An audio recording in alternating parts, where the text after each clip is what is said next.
know what you're all thinking. You're saying, what has he done? Oh my God. No, this is my dad's new car. He's still got the BMW, but they're selling it. The BMW is just too low to the ground. It's not great. Small car, can't get nothing in the boot. And it's getting old. We've just replaced the subframe on it. So this is a Citroen C Crosser, 2.2 HDI, automatic, 4-wheel drive. So you've got your 4-wheel drive auto, so it's 2-wheel drive normally. Then you can switch it into 4-wheel drive, and that's auto, so that detects when you lose traction and it'll send power to the back. Or you can put it into 4-wheel drive locked, and it locks the centre diff.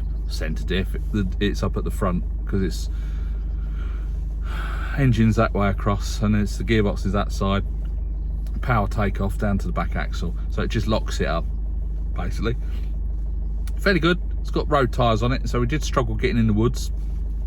Bit of a run up, went straight in.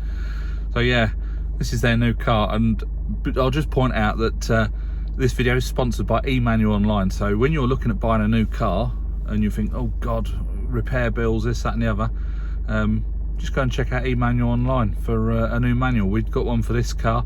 It's internet based, but it is a dealer level spec manual. I will just give you a little brief look at that now. I'll do some screenshots. I've got it on the computer. It's a dealer manual basically, so it gives you all the dealer times for fixing for certain jobs, bits and pieces like that. So it's, you know, links will be in the description. There's affiliate links, and there's I think there's a discount code as well, so that's all down in the description. But yeah, it's not a bad little car really, and it should see him all right. I've just cleared some codes. He had apparently the garage where they got it from couldn't clear the ASC code, which is something to do with the traction control. There is a fault keeps popping up on the ABS ESP system for the steering sensor. When you go into the steering sensor module, it's showing no faults. I've just done a recalibration on the steering sensor, and all the lights have gone off now, so there is a routine maintenance light pops up, but yeah, perhaps we'll give it a service and we'll sort that out at the time. But yeah, should see him well. Had a new timing belt fitted.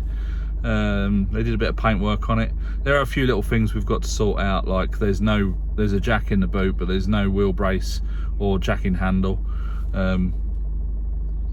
One of the fog lights doesn't work, but I don't know if there's a bulb. It might not even be.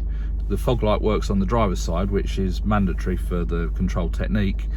But yeah, other than that, it's not a bad little car. 2 thumbs up. I'm not big into Citroens. Peugeot, this is the same as the Peugeot, I can't remember what model, and a Mitsubishi. Citroen Peugeot did a collaboration with Mitsubishi, and I don't know if they used Mitsubishi engine in the Mitsubishi version, but it's the same car. And they do look quite capable off-road actually, with some decent tyres on it. So this is road tyres, and I did fling a bit of mud up the side, so sorry Dad if you're watching this video. But yeah, thanks to eManualOnline. Oh, we've got sport, normal. Yeah, we've got sports and normal on the gearbox, so I've put it back into normal. Paddles work nice. I could only change up into second gear. It's obviously done on speed. But yeah, the navigation's all there. It seems to be working quite well. So it's a 2 thumbs up. I'm sure we'll be getting to work on it at some point soon. Anyway, hope you enjoyed this video. Short and sweet. I'm just going to throw out videos on YouTube that are just random stuff like this from now on. There will be some more Range Rover content, but none of my videos are getting any views at the minute, so I'm not moaning. I'm just stating facts and saying why I'm not going to be posting every week in the future. So hope you enjoyed this little video. Catch you in the next one. Bye for now.